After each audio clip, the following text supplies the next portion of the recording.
Étudions les variations de la fonction suivante, donc g de x égale à ln de 1 moins x plus x. Avant d'étudier les variations, nous devons déterminer le domaine de définition.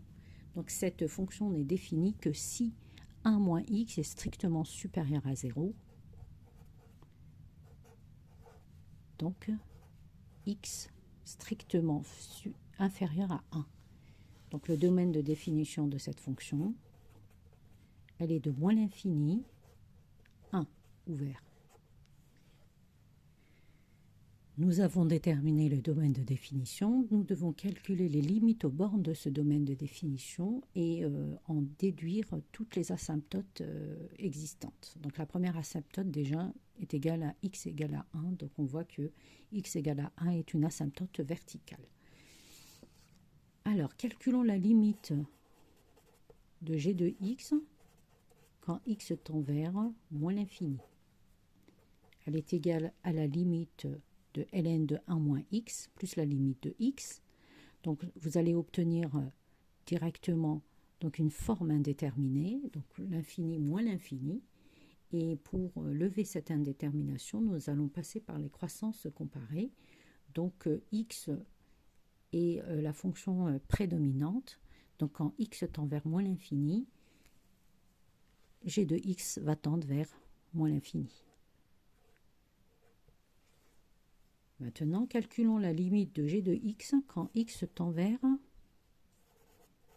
1 avec des valeurs inférieures.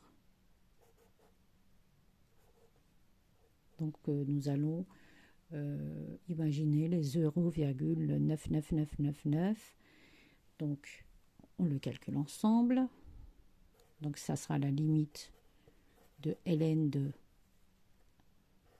1 moins 1 avec des valeurs inférieures, quand x tend vers 1, plus 1. Donc là, si vous voulez faire le calcul, donc j'aurai un 0 plus, 1 moins 0,999, donc ça sera ln de 0 plus 1, et ln de 0 plus égale à moins l'infini. Donc notre fonction tend vers moins l'infini quand x tend vers 1. Donc ici, nous n'avons qu'une asymptote verticale.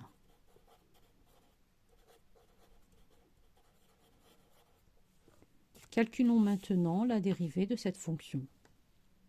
Donc calculons f' de g' plutôt. On a l'habitude avec f'. Donc elle se présente sous la forme de 1 moins x plus x dérivée.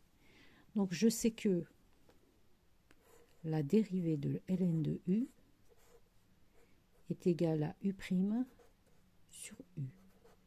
Avec u ici est égal à 1 moins x. Donc u' est égal à moins 1. Donc faites les calculs de côté pour avoir des points, plus de points, et pour éviter de se tromper aussi. Donc ln, plutôt la dérivée de g' de x est égal à donc u' moins 1 sur 1 moins x plus 1. On simplifie l'écriture de g' de x, on met tout sur le même dénominateur.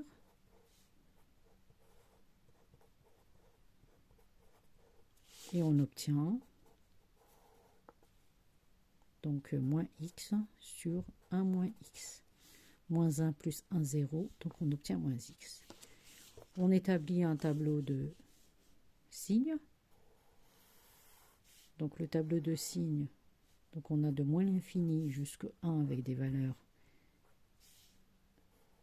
inférieures. On a la valeur de moins x, la valeur de 1 moins x et g' de x. Nous allons aussi établir le domaine, le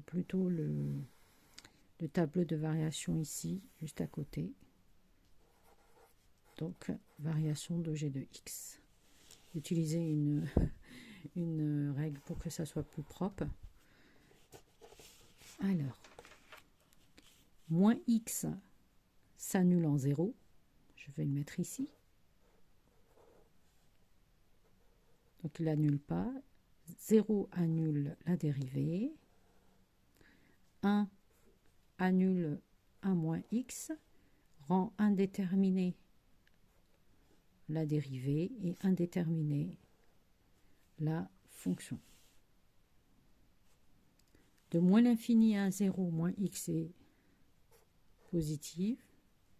De 0 à 1 moins x est négatif. 1 moins x est tout le temps positif,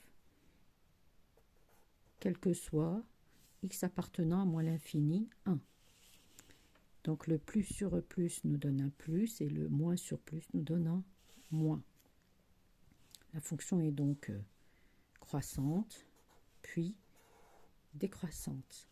À moins l'infini, on a obtenu moins l'infini. À 0, à 1 avec des valeurs inférieures, on a obtenu moins l'infini. Et si vous calculez g de 0, on obtient 0.